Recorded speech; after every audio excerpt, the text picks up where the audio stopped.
Seja muito bem-vindo, seja muito bem-vinda. Estamos começando mais um Nossa Casa, Nossa Igreja online. E você que nos assiste aí de casa, receba o nosso abraço virtual, porque, por incrível que pareça, continuamos em quarentena durante essa semana. Eu espero que você aproveite toda a nossa programação. Durante toda essa semana, às 19h30, nós estaremos por aqui online oferecendo para você conteúdos relacionados à nossa comunidade, à nossa igreja, Igreja Batista Central. Receba então o nosso abraço e permaneça com a gente aqui por essa programação que a gente espera conversar um pouquinho sobre esse equilíbrio da positividade. Tem muita gente defendendo que está tudo maravilhoso, apesar do mundo estar se acabando aí do lado de fora, e tem gente que está aquele negócio, vai a catástrofe do mundo todo, está tudo acontecendo ao mesmo tempo. E, sinceramente, parece que existe uma melhor forma de encarar isso tudo de maneira um pouco mais equilibrada. A gente espera conversar um pouco com pessoas que têm esse senso de equilíbrio para conversar um pouco sobre essa positividade sem ser exagerada demais e sem ser também aquele negócio muito vitimista, muito achando que está tudo se acabando. Durante todo esse programa, nós teremos conversas sobre esse assunto em particular. Então, se você considera que o assunto é pertinente para você, convida aí os seus amigos para estar com a gente durante esse tempo, tá certo? Outra coisa importantíssima é que se você não considerar esse assunto importante, é bem possível de você estar talvez um pouquinho fora do que a sociedade está conversando aí. Então, se você achar que esse programa não é para você, convide alguém que você acha que não gosta desse tipo de assunto ou que gosta, para assistir aqui, tá certo? Para a gente permanecer a nossa audiência. Então é o seguinte, para facilitar a nossa vida, a gente tem pedido para todas as pessoas que estão conosco, conectados durante a semana aqui, para mandar na hashtag Nossa Casa, Nossa Igreja,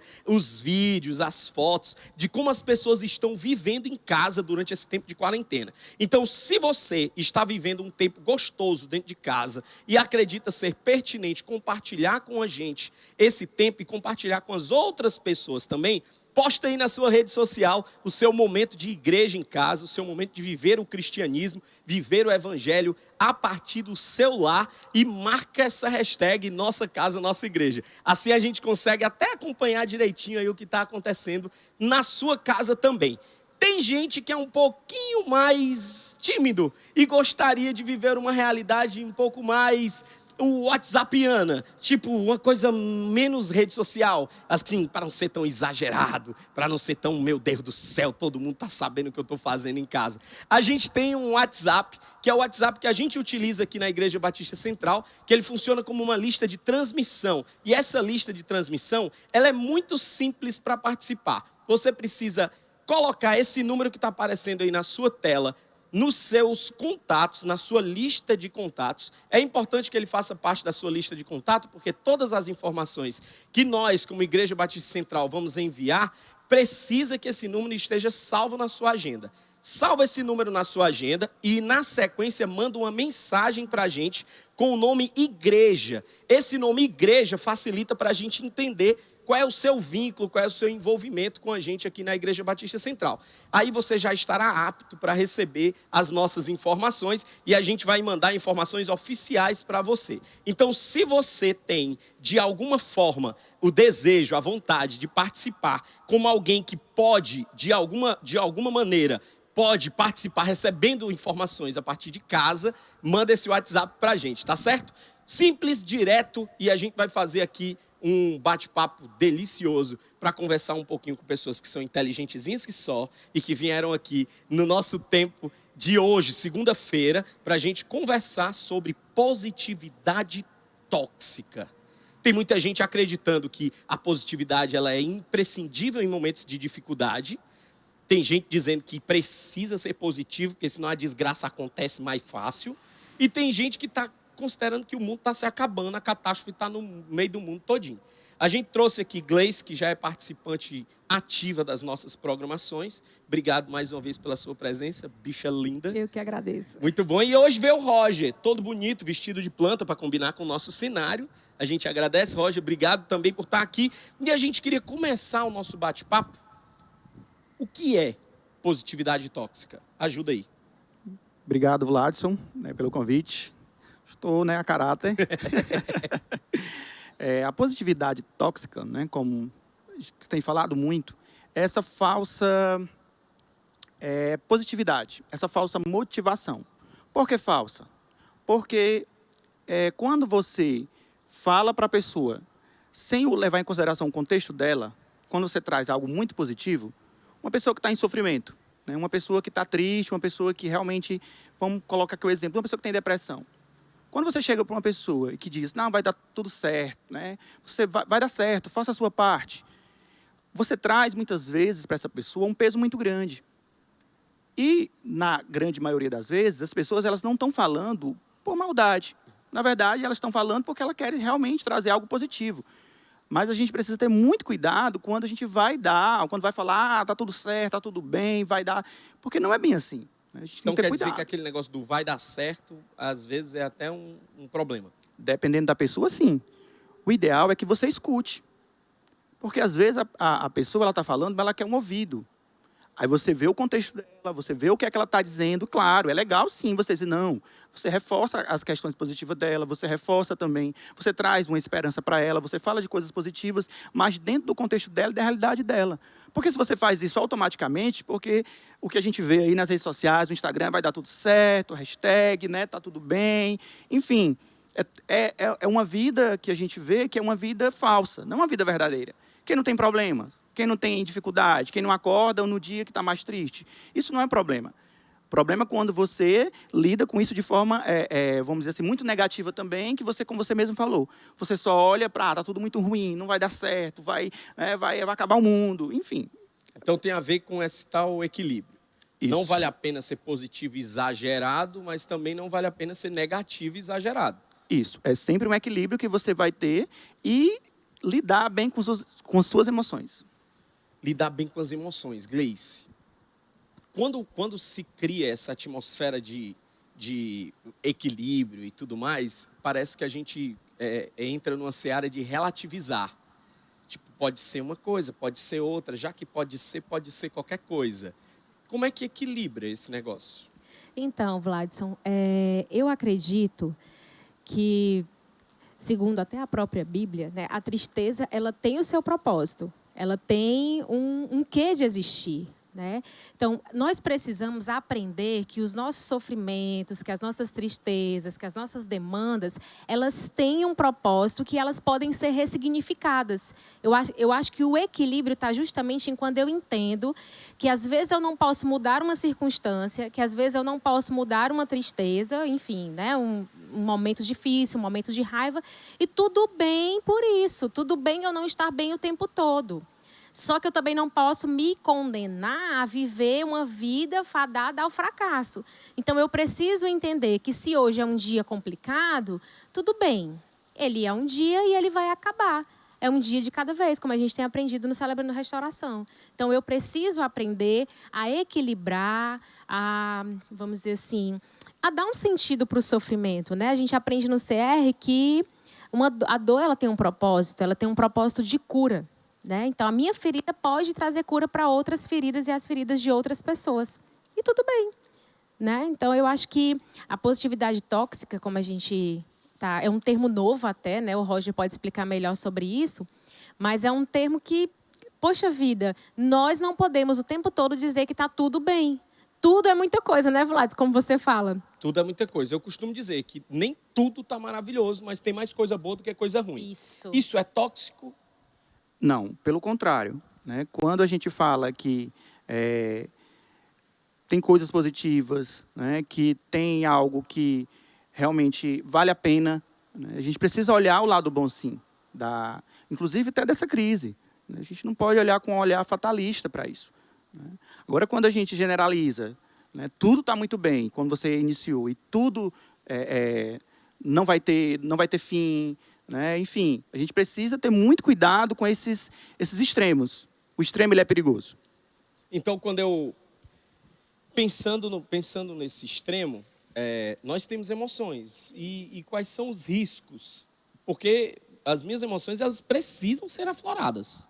Né? Seja minha raiva, minha alegria, minha euforia, minha vala-me Deus. As coisas que a gente sofre como emoção. Eu preciso pôr isso para fora. Qual é o risco de colocar isso para fora e isso acabar sendo um estopim ou talvez um extremo, algo desse tipo? Viver as emoções, Vladson, ela é extremamente importante. O grande problema é porque a nossa cultura não valoriza as emoções. Nós não fomos acostumados a lidar com a raiva, a lidar com o conflito. Então, sentir raiva é ruim. Uhum. Não é ruim. É ruim o que você faz com a raiva. Estar triste não é ruim. O ruim é você permanecer triste. Então, é interessante que isso que você traz, né? Se a gente, desde novo, se a gente aprende a lidar com as emoções, com a raiva, com o medo, com a angústia, com a ansiedade, enfim, com todas as emoções, elas não vão se tornar exageradas. Quando é que a emoção se torna exagerada? Muitas vezes. E aí a gente vê muito isso no consultório.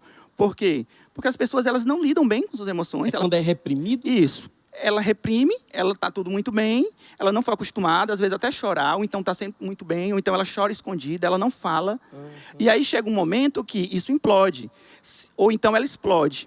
Essas crises de agressividade que você vê, essas pessoas que explodem, que estão ali, não foi do nada. Uma pessoa simplesmente não acorda e ela tem assim, uma crise de agressividade, ela vai querer matar alguém. Se você for ver o histórico dessa pessoa, pode ver que existe um histórico aí de negligência das emoções.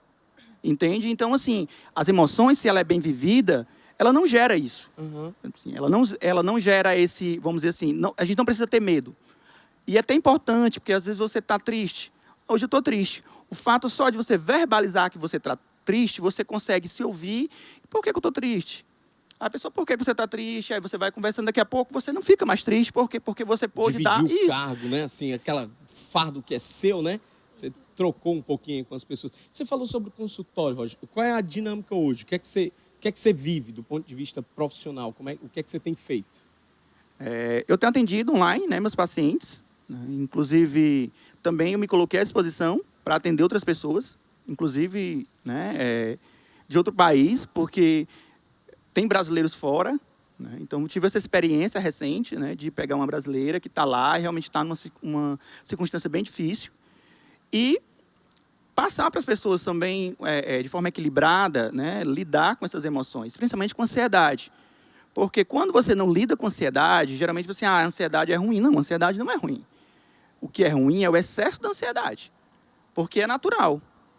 É natural você estar ansioso. Eu vim para cá, eu estava ansioso. Poxa, né, eu estou aqui, estou no programa, mas faz parte. Uhum. Né? O que é complicado é quando eu não falo sobre isso, isso vai gerando, chega um ponto que eu vou precisar de medicação porque eu estou no nível de não dormir, prejudica realmente a palpitação, o medo. Né? Então, a gente precisa, essas emoções precisam ser vividas e ser faladas sobre isso. Deixa eu fazer um paralelo. Ele falou que estava ansioso e tal antes de começar. A gente até fez uma brincadeira antes de começar ali, né? Tipo, ajeita o cabelo e tal, não sei o quê. Esse tipo de fuga da realidade, ou esse tipo de tentativa de direcionar para outro extremo, que é o extremo do humor, da leveza, da brincadeira, ele trata melhor esse desequilíbrio da emoção? Sim, pode ser uma fuga, mas também pode ser uma forma de lidar com leveza, né? Porque, assim, eu acredito que... Tem um ditado que eu escuto desde pequena, tudo demais é veneno, né? Então, ser positivo demais é veneno, ser triste demais é veneno. Então, assim, tudo demais é veneno. Agora, eu acredito, Vladson, que tem momentos em que a gente pode, vamos dizer assim, dar uma leveza para aquela situação, né? Então, o que acontece? Eu vivi por muito tempo negligenciando as minhas emoções. Isso que o Roger está falando não é saudável e eu vivi isso na pele, né? Eu decidi não sentir. Então, eu expressava, às vezes, explodindo. Com raiva, eu explodia essa raiva em pessoas, ou às vezes eu explodia essa raiva em mim, com a automutilação. Então, muitas vezes, os nossos sentimentos, as nossas emoções, elas têm um porquê de existir. Deus nos deu a raiva. Igreja, Deus nos deu a capacidade de sentir raiva, de sentir tristeza. Jesus sentiu tristeza, Jesus sentiu raiva, né? E ele fala, né? Se irem, mas não pequem. Então, assim, todos os nossos sentimentos, eles são legítimos, eles são necessários para nos moldar e nos propulsionar, né, nos pulsionar a viver uma mudança. Bom, eu senti raiva de determinada coisa, eu tenho um senso de justiça muito aguçado, certo? Então, se eu vi algo que é injusto e que é errado, por exemplo, se uma pessoa for uma fila na minha frente, meu Deus do céu, eu quero rodar a baiana, a cearense, a Fortaleza, todas elas eu quero rodar. Né? E é legítimo o sentimento, mas o que eu vou fazer com isso, aí é onde entra a minha responsabilidade pessoal, Legal. o meu bom testemunho, o meu compromisso com Jesus e como cidadã. Então, assim, os meus sentimentos, eles me mostram o quê? A raiva, nessa hora, me mostra que eu sou uma pessoa que se indigna com coisas erradas, e isso é caráter, né? Então, só que eu não posso expressar isso de uma forma a violar, até ser violenta, né? A violar o outro, o espaço do outro. O meu direito acaba quando o teu começa, quando o do Roger começa. E aí, se eu passar por isso, aí eu quebro até a minha própria integridade, né? Então, eu acredito que os nossos sentimentos, eles são, vamos dizer assim, o sensor. Sabe o sensor de ré quando você está no estacionamento? Chegou bateu, no limite, para. né? Então, eu acredito que os nossos sentimentos, como tristeza, como raiva e a própria ansiedade, eles são norteadores para que a gente possa ir se percebendo dentro da sociedade, dentro do meio em que a gente vive, né? Nas nossas relações pessoais, intrapessoais, né? Então, eu acredito que a gente precisa começar a dar ouvido para esses sentimentos, né? A senti-los, a não negligenciá-los e ressignificá-los, né? Eu acho que esse é o ponto. E eu diria, Gleice, até nomeá-los. Sim. Porque quando você nomeia, você tira o peso. Às vezes você não sabe o que sente. Pega muito paciente que chega e ele não sabe a diferença da raiva, né? Quando ele realmente está com muita raiva e ele não fala. E é legal porque você vê que depois de um certo tempo, quando esse paciente ele chega, olha, eu estou com muita raiva, né? Não, hoje eu estou muito triste. Não, eu estou muito feliz. Não, hoje eu não sei o que eu estou sentindo, porque também faz parte disso. E é legal também como alguns lidam, você falou, né? Comentou, você brinca, tirou a brincadeira. Isso é importante também. Cada um lida com suas emoções de alguma maneira, você tem humor. Isso não significa que eu vivo isso o tempo inteiro. Eu estou perguntando, porque às vezes, por exemplo, no seu caso em particular, eu fiz intencionalmente. Eu vi que você estava naquela de, opa, vai começar e tal, não sei o que, estou meio tenso. Aí eu sei que a quebrada do gelo, ela causa esse, poxa, cara, beleza, vai ser mais fácil, né? Essa ufa, é legal ter esse momento de desopila, né? Então eu fiz de forma intencional. Mas às vezes, quando está em nós, a gente acaba não percebendo direito, é como você mesmo disse, né? Tem gente que não sabe qual é o sentimento. Eu me percebo de quando em quando. Eu moro numa casa que só tem mulher. Minha casa, minha esposa, minhas 2 filhas, tem uma funcionária da gente, tem uma cadela. Tudo é feminino lá em casa. Então, o universo masculino lá em casa é meu kimono, sou eu, meu videogame. São coisas meio que individuais. Assim, eu não consigo viver com tanta propriedade com as meninas, o meu universo masculino. Então, de quando em quando, eu me pego naquela de, caramba, eu tô mais nervoso do que deveria.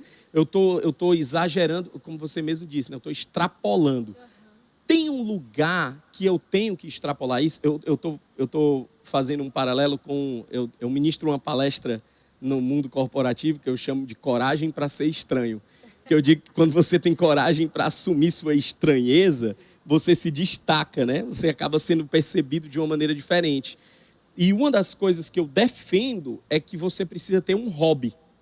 Um lugar onde você deposita, um lugar certo para você depositar o seu estresse, a sua dor, a sua raiva, a sua não sei o quê. Porque senão você vai acabar depositando onde não deveria. Depositando em casa, depositando na igreja, depositando no trabalho, depositando nas pessoas que estão próximas de você. Faz sentido ter um lugar para depositar os meus sentimentos, tendo em vista que todos os sentimentos são legítimos? Faz, e como faz? Na verdade, ele é necessário. Isso faz parte do autoconhecimento da pessoa. Se eu gosto de jogar, né? Se eu gosto de fazer algum esporte, se eu gosto de assistir um filme. No meu caso, por exemplo, eu estou estressado, eu estou com muita raiva. O que é que me desopila? Eu ligo uma série no Netflix, alguma coisa ali que para mim eu não vou pensar muito. E eu já sei que aquilo ali para mim, Então, eu vou ali, ou então eu digo, eu estou com muita raiva hoje, eu estou com raiva disso aqui, eu respiro, volto. Então, cada pessoa vai lidar e Encontrar é o importante seu isso, lugar. encontrar. Ela precisa encontrar alguma coisa, porque senão... Tem formas de combater essa positividade tóxica. Tem. Essa é uma das. Sim. O meu é o jiu-jitsu. Tem uma época lá em casa, assim, às vezes eu furo o treino, né? Eu tenho 2 treinos, no máximo 3 treinos na semana. Que aí eu faço outras atividades durante as noites e tal, por conta até da minha atividade profissional. Não agora nesse período de quarentena, né? Mas minha atividade profissional tem muito evento, muita coisa que acontece no período noturno. E eu treino à noite. E de quando em quando a Midian chega para mim, minha esposa, e diz assim, vai treinar, amor? Vai. Tá bom de treinar. Eu já sei o que é o recado. É tipo assim, eu já estou colocando para fora o que está tóxico. Né? Então ela diz, vai depositar lá no tatame, e quando eu chego lá no tatame, eu apanho, aí eu apanho feito uma galinha reachoca, volto para casa manso, bem tranquilinho, como se nada tivesse acontecido. Assim, de verdade, parece que aquilo que eu deposito lá no tatame, e por incrível que pareça, lá é maravilhoso, lá não é uma coisa ruim. Eu não vou com o propósito de depositar essas coisas lá, que está me matando. Não, eu vou para outro fim. E, por incrível que pareça, eu deixo lá essa minha sobrecarga e acabo voltando bem para casa. Essa é a minha forma de combater essas coisas que eu acredito que são indispensáveis da gente viver, que são os sentimentos, mas tem outras formas. Como é que eu combato esses sentimentos ruins, essa coisa que é desequilibrada, essa positividade tóxica? Sim. Eu, por exemplo, gosto muito de artesanato, né? Faço coisas com EVA, papel. Eu só não sou boa com costura, né? Que a pessoa parece que tem 2 mãos esquerdas para costurar. E a máquina, o pé é pesado, entendeu? Aí a linha sai. Mas, assim, o artesanato, trabalhos manuais são muito bons, né? Desenho, né? Eu não desenho, eu estou falando assim, é uma opção.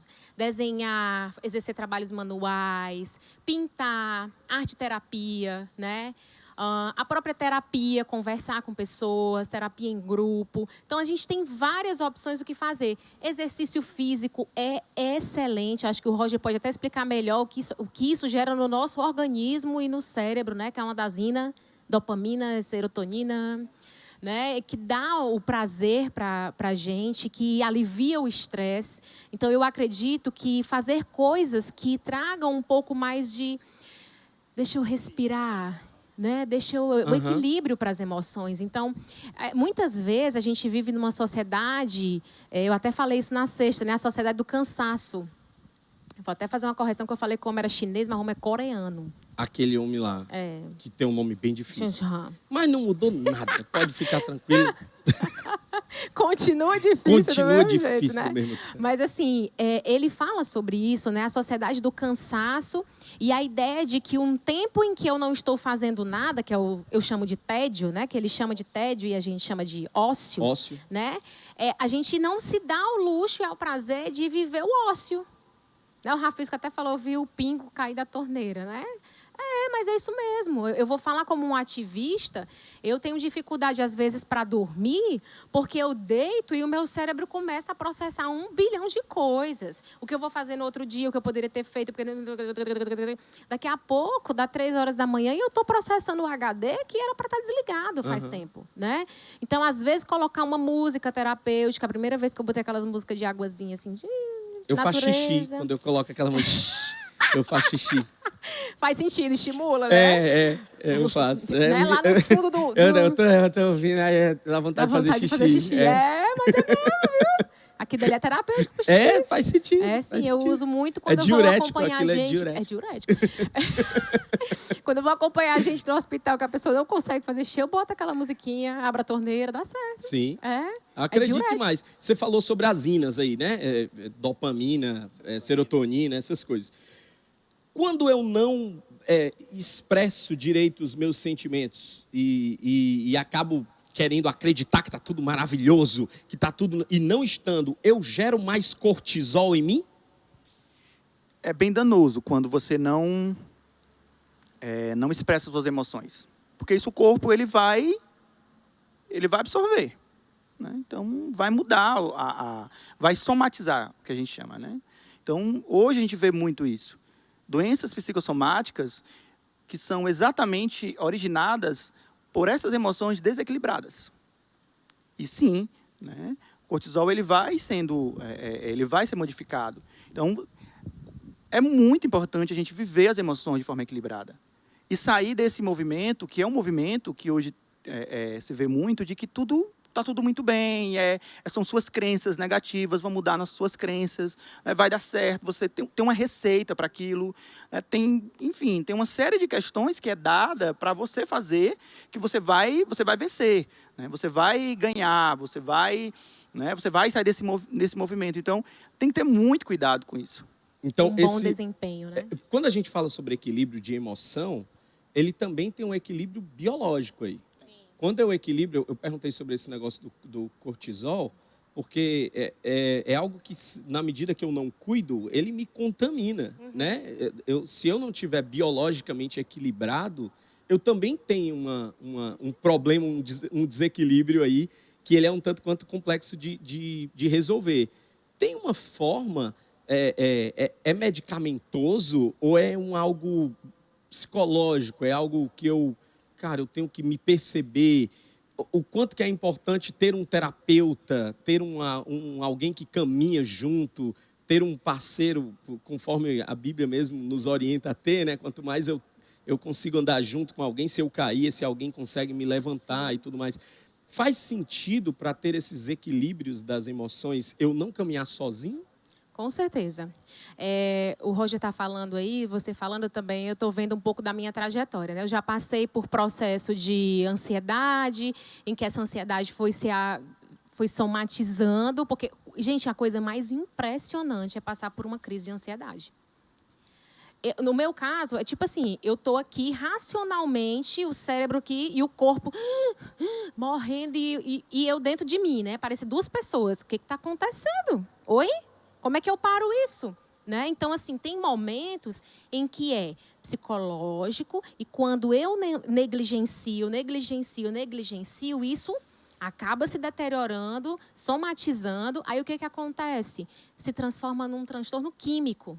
Né? Afeta o cérebro e eu preciso de uma medicação que vai, de certa forma, interromper essa produção, né, o avanço do cortisol, e eu vou poder, de certa forma, trazer um equilíbrio. Né? Eu lembro que eu passei por um processo muito semelhante de ansiedade, e aí afeta o meu sono, né, como eu falei, de pesadelos e tal.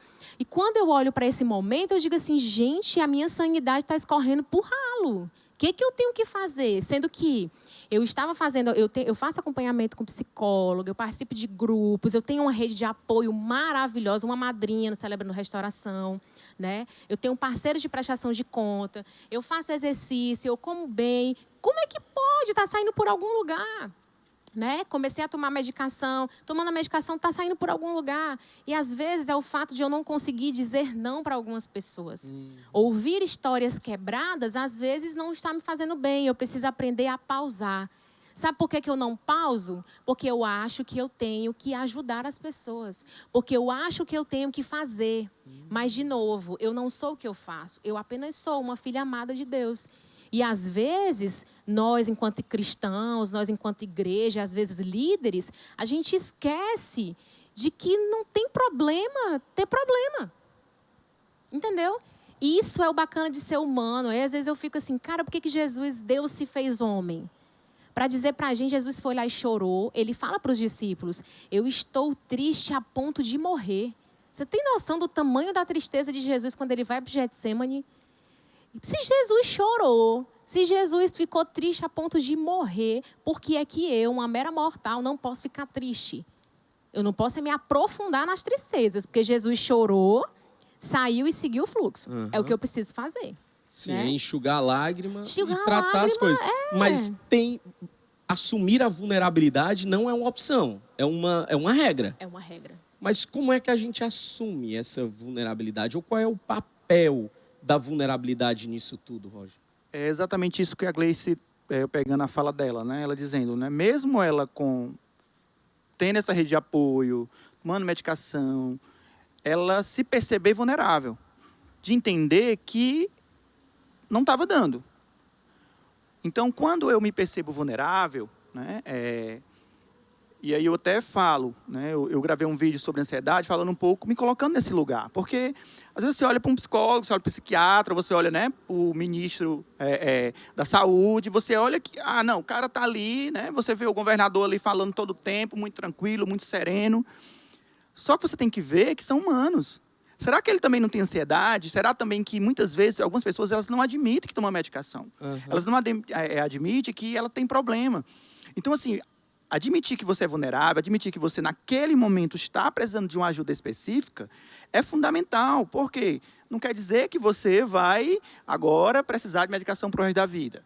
Não quer dizer que você agora é fraco porque você admitiu que você tem ansiedade. Não. Pelo contrário. É você entender que, naquele momento específico, você precisa daquilo. Depois você vai sair. Parece até mais empático, né? Assim, quando você pede ajuda de alguém que já viveu o mesmo problema, né? Que é como se a pessoa sentisse a sua dor e ela conseguisse compartilhar isso de uma maneira um pouco mais verdadeira, eu diria, né? Às vezes a gente cria um sentimento de que é importante você estar perto de um super-humano, de alguém que nunca errou, de alguém que não tem problema com ira, de alguém que não fica ansioso, né? E isso não é comum, pelo contrário, é extremamente incomum alguém que não tem essas falhas. Então, além dessa empatia ser algo valioso nesse processo de vulnerabilidade, eu particularmente, demonstrando a minha fraqueza, ou as minhas vulnerabilidades, né, que não necessariamente é uma fraqueza, né, mas é um ponto de cuidado, de tensão. Quando eu demonstro isso para as pessoas certas, isso vem de encontro, é ao meu favor? É isso mesmo. Essa é a grande questão. Você falou exatamente para as pessoas certas, entende? Porque é um amigo, é uma pessoa que você realmente confia. Você não vai abrir sua vida para qualquer pessoa. Porque as suas dores, os seus traumas, enfim, é aquilo de mais sagrado que você tem. Então você tem que ter cuidado também. Porque o que prejudica a maioria das pessoas, né, muitas vezes não ser vulnerável, é justamente isso. Primeiro, ela confunde a vulnerabilidade com fraqueza. Uhum. E vulnerabilidade não é fraqueza, Uhum. pelo contrário. Você ser vulnerável é justamente quando Paulo disse, quando eu sou fraco, é aí que eu sou forte. Ele está falando exatamente nisso, eu sou vulnerável, logo eu sou forte. Por quê? Porque se eu estou percebendo, né, que eu estou aqui, como você percebeu, eu estava vulnerável, eu estava aqui, você percebeu automaticamente, você leu, você é bom, você está aqui, você faz uma brincadeira logo, isso me deixa à vontade.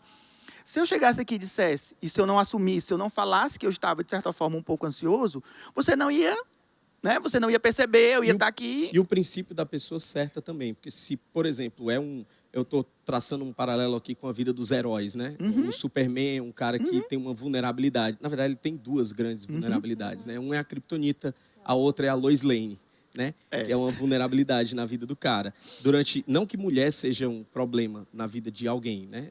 Porque nesse caso em particular, tratando do herói, é o que acontece. Mulher é a solução, né? Até porque mulher ajuda muito mais do que atrapalha. Voltando.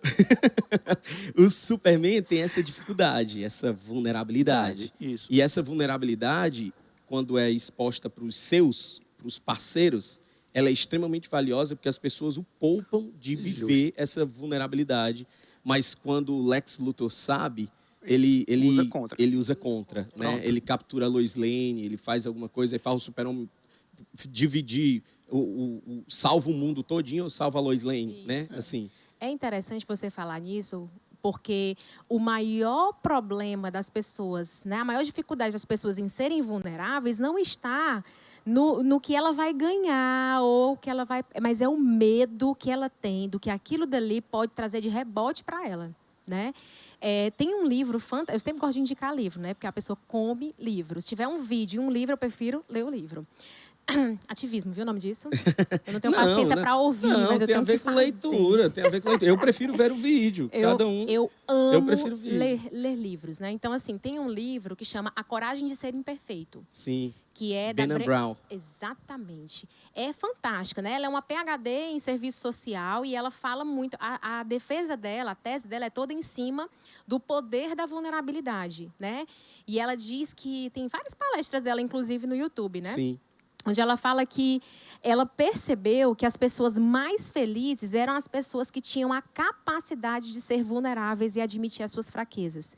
Por quê? Porque quando eu admito que eu tenho essa fragilidade, é como se eu estivesse assim, todo mundo já sabe, eu não tenho mais que esconder de ninguém, isso aqui não vai ser mais usado contra mim. Querido, entendeu? Então, assim, quando eu coloco para fora, quando eu exponho, é o que a gente fala no CR, a máxima, a doença sai no falar. Eu estou botando para fora, isso aqui não me prende mais, isso aqui não me aprisiona mais. Aquilo que eu menos quero falar, aquilo que eu mais tenho medo de falar, é o que me aprisiona, é o que me prende, é o que me condena, é o que muitas vezes me maltrata. Sim. Entendeu? Então, o poder da vulnerabilidade está em colocar para fora e me libertar daquilo que está me aprisionando, às vezes, a vida inteira.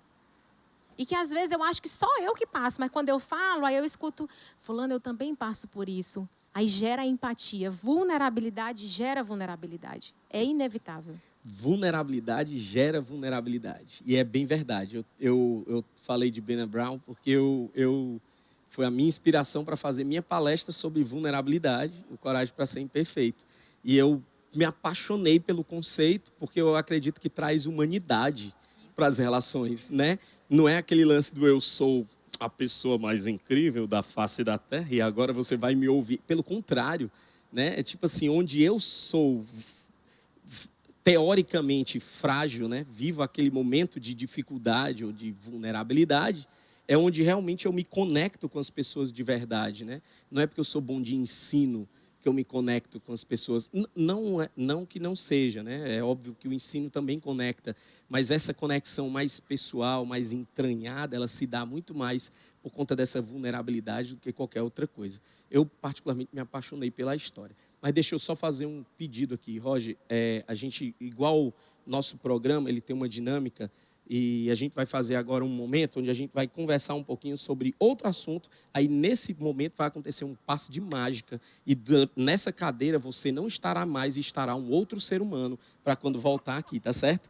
Muitíssimo obrigado pela sua presença, viu, cara? Que Deus abençoe você. Eu que agradeço. Sou seu fã, só para constar, tá?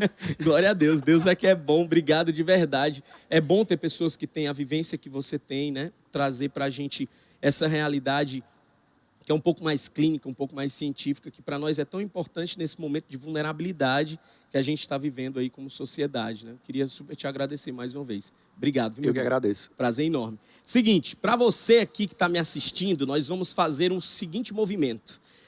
Possivelmente, se você está desde o começo, ótimo, você já sabe o que está acontecendo aqui. Se você entrou agora e por um acaso quer saber, meu Deus, o que é que está acontecendo aí no meio desse negócio? A gente está fazendo uma programação dedicada para falar um pouquinho sobre o equilíbrio da positividade em tempos que a gente está vivendo, que são tempos um pouco catastróficos para alguns. Essa catástrofe, de quando em quando, ela é importante até ser vivida e ser percebida, mas não é legal que a gente sucumba num exagero ou num extremo. Tanto é ruim ser maravilhoso, tudo magnífico e nunca vai mudar e no extremo, como é pessimista demais e que vai ser tudo desgraçado e tudo. Então, a gente está falando um pouquinho sobre esse equilíbrio da positividade, mas se você está entrando agora aqui no nosso canal, a gente quer também facilitar aí seu entendimento sobre o que a gente tem feito aqui como Igreja Batista Central, nesse tempo de programação online, que é o Nossa Casa, Nossa Igreja. Nós temos, inclusive, alguns números aí para apresentar para vocês, que fazem parte da nossa comunidade, ou que, de alguma forma, estão envolvidos aqui com Nossa Casa, Nossa Igreja online. Nós já tivemos no YouTube... .com/IBC Fortaleza, 60 mil views daquilo que a gente tem feito dos últimos tempos, é mais ou menos 190% aí, a mais daquilo que a gente tem vivido naturalmente, e o intervalo de tempo é algo em torno de 20 dias aproximadamente. Nós já temos aí 21 mil espectadores conectados com lá no nosso canal do YouTube, um número de mais de 120%, pode passar então para o próximo. Nós temos hoje um número de 14 mil inscritos no nosso YouTube, um número consideravelmente interessante. Nós temos dominicalmente aí uma audiência de aproximadamente 15 mil pessoas envolvidas na nossa programação, que acontece dominicalmente. Nós temos um culto que acontece pela manhã, às 8h30 da manhã aos domingos, e nós temos um culto que acontece às 17 horas também, aos domingos. Como eu disse aqui, nós fizemos aquele passe de mágica que nós trocamos Roger por Max, que é uma troca, eu diria que até justa. Não em tamanho, que eu estou dizendo, mas em competência. Obrigado, viu, Max, por estar aqui, viu, meu irmão? Deus abençoe você. Uma honra estar aqui. Vamos continuar nosso papo. Gleice, A gente estava conversando há pouco sobre essa importância da vulnerabilidade. E aí até Max estava aqui do ladinho, ouvindo tudo que a gente estava conversando, né? É importante que você interaja também sobre o tema. Mas a gente queria, talvez, aprofundar como é que eu dou cara para a minha vulnerabilidade, sem eu parecer um coitadinho, porque também é um outro extremo. Como é que eu faço com que a minha vulnerabilidade seja aceita pelos que estão próximos? Então, é bem difícil eu ter um papel sobre como o outro vai receber o que eu vou falar, né? Eu não tenho como interferir em como as pessoas vão significar ou ressignificar aquilo que eu estou falando.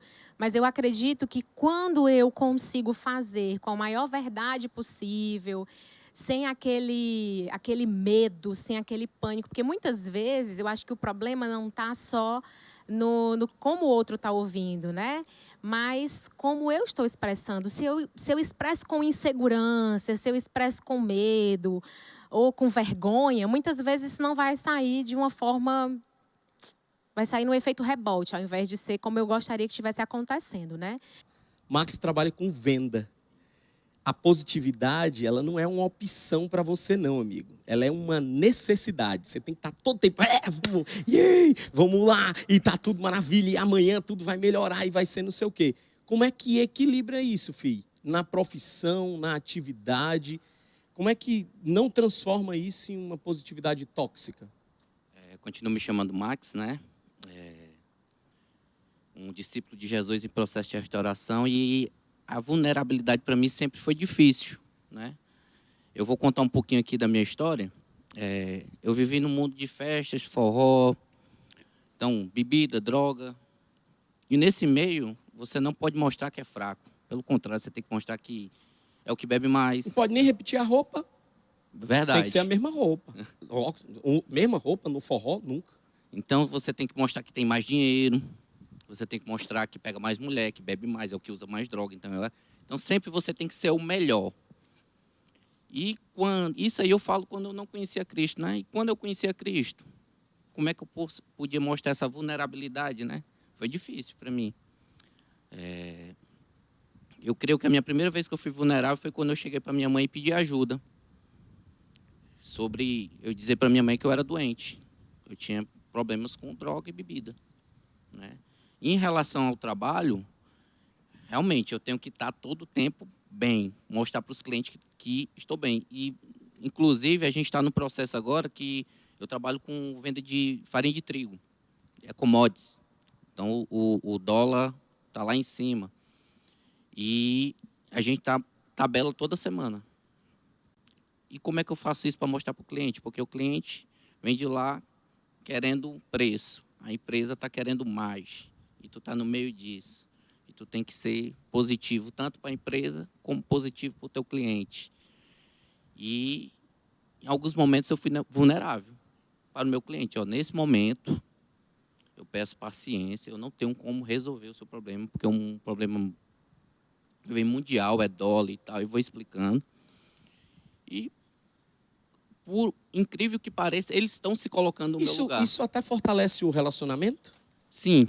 De certa forma, sim, porque eles se colocam no meu lugar. E eu também, de alguma forma, eu também me coloco, entendendo como eles estão, né, naquele momento, tendo que comprar 12%, 15% mais caro. Então, é uma forma de... Eu mostrei a minha vulnerabilidade para eles e o meu relacionamento ele ficou melhor com eles, né? Eu fui sincero. Quando você é sincero, você assumindo a sua vulnerabilidade, você ganha adesão.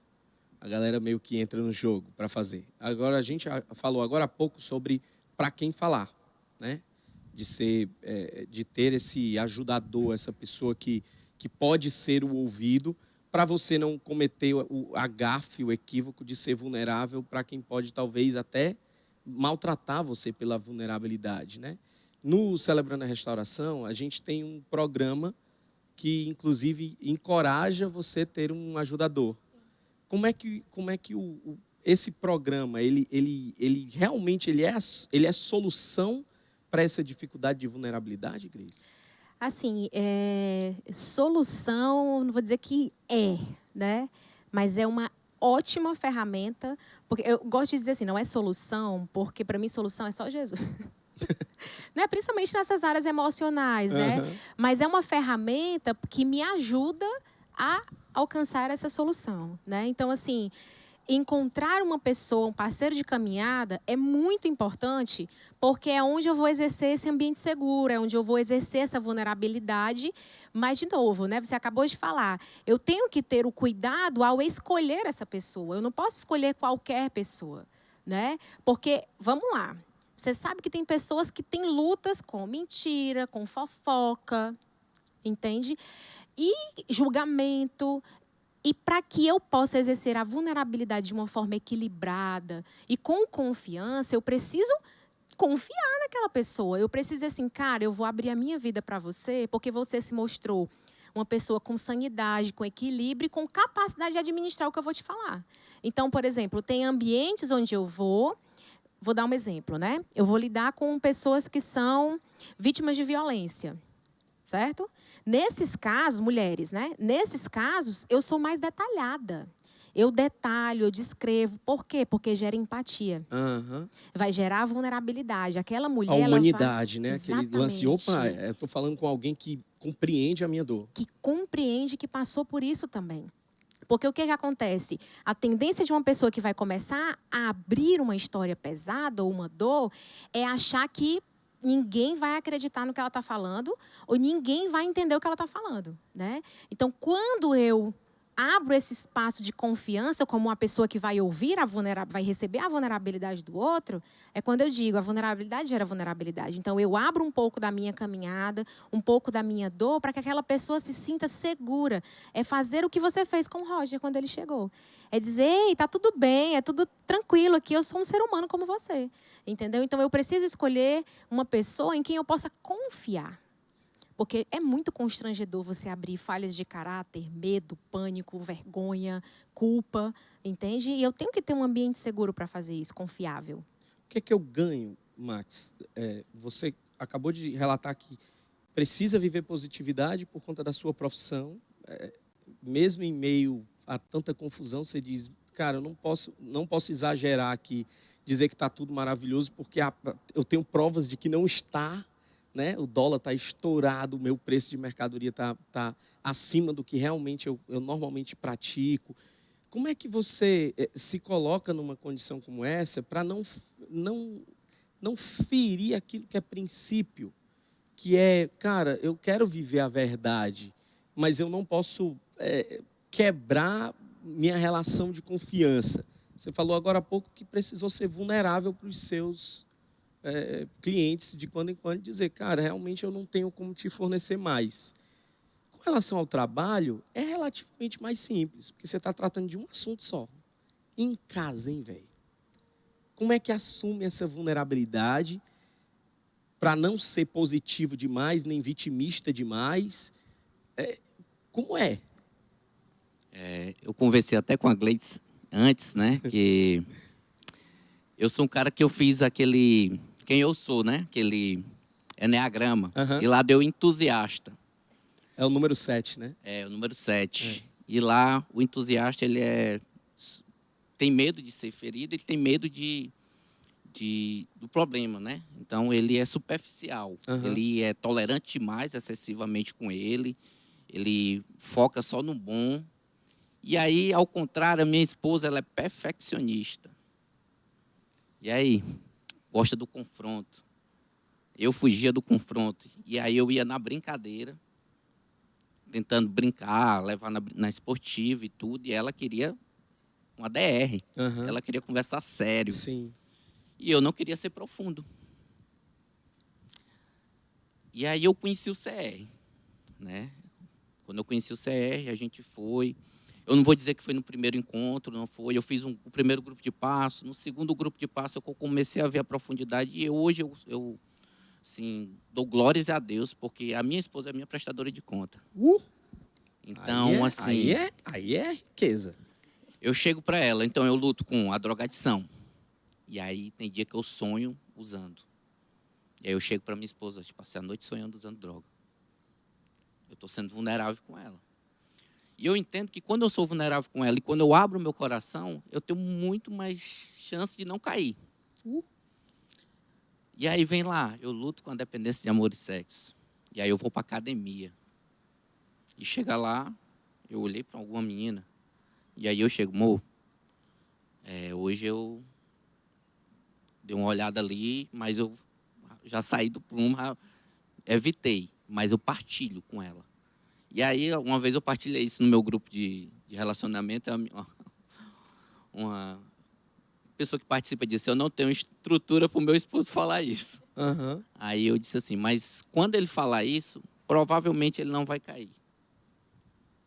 Né? É porque para o cara assumir antes de tropeçar, né, no mínimo ele encontra realmente um lugar assim, seguro para compartilhar. E do mesmo jeito ela.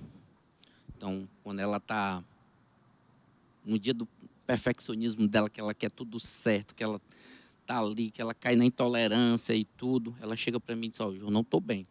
Eu não estou bem, eu estou intolerante, eu tô... Uhum. E aí a gente bate papo. A gente malha junto, quando a gente vem, a gente toma um café e ali a gente conversa e a gente é coração aberto um com o outro, né? Além da minha esposa como prestador, eu tenho meu padrinho. Ele viajou, né? Ele foi embora, que é o Rodney. Mas ele disse que eu podia ser online, né? Mas eu creio que eu vou ter 2 padrinhos, um online, e estou orando a Deus para que me mostre um pessoal, né? Para me ter o relacionamento vida na vida. E eu tenho vários prestadores de conta, fora os grupos de apoio, né? Então, e mesmo assim... O que são os grupos de apoio, Max? O CR, eu participo do CR Casais, né? Eu facilito um grupo de 12 passos, eu e a minha esposa, na quinta-feira. E de vez em quando eu vou no grupo da drogadição, que é para me lembrar de onde eu vim, né? E é muito bom. Já participei também do grupo do Dependente de Amor e Sexo. Então, esses grupos são os grupos de apoio, né? E o meu GR também. Eu tenho pessoas prestadoras de conta dentro do meu GR que me ajudam muito, né? E com tudo isso, mesmo buscando e tudo, eu estava conversando até com o Roger ali antes. Antes da pandemia, eu tive 2 crises de ansiedade. E eu nunca tive isso. Né? Então, como é que eu falava isso para minha esposa? Como é que eu ia falar isso para as pessoas? Então, assim, eu tive a primeira, fiquei para mim. Aí, na segunda, eu já abri. Eu tive uma crise de ansiedade. Pensava que eu ia morrer. Eu nunca tive esse sentimento. Muito que a Gleice, minha mente está dizendo aqui, mas o meu corpo reage de outra forma. Faltava ar, eu vou morrer agora. E sozinho, à noite, 3 horas da manhã.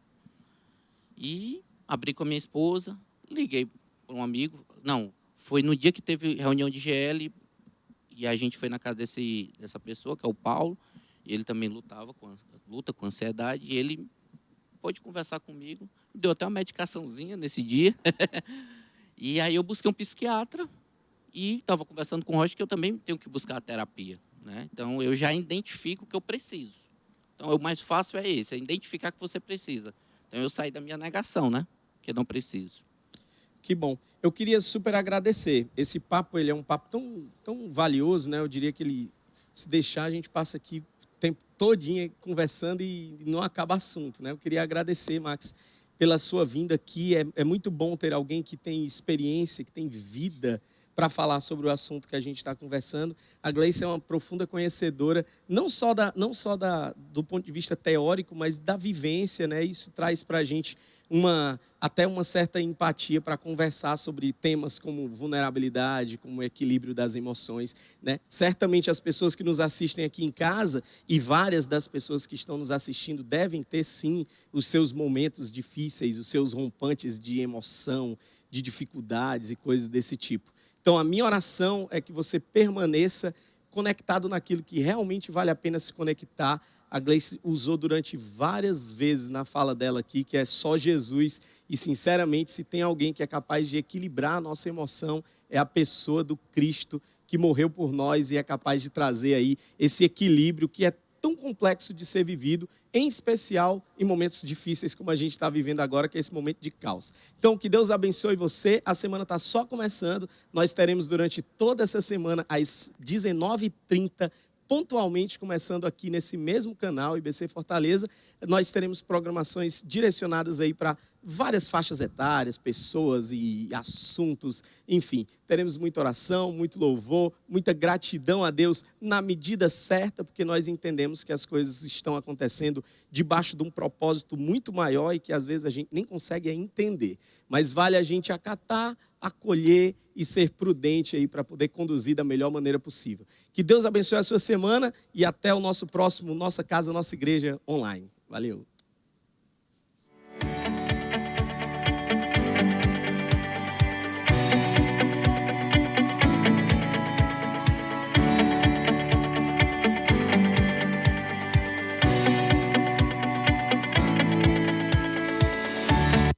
Você acabou de assistir uma programação produzida pela Igreja Batista Central de Fortaleza. Somos uma comunidade de discípulos de Jesus comprometidos em amar a Deus, amar uns aos outros e proclamar Jesus. Essa é a nossa missão. O sustento desse ministério provém da graça de Deus, por intermédio de todos aqueles que se identificam com a nossa missão e fazem a IBC Fortaleza. Nossos canais de contribuição estão disponíveis no site ibc.org.br. Em 2 Coríntios, no capítulo 9, verso 7, o apóstolo Paulo diz: cada um deve decidir em seu coração quanto dar. Não contribua por obrigação ou por constrangimento. Deus abençoe a todos. Até o nosso próximo encontro.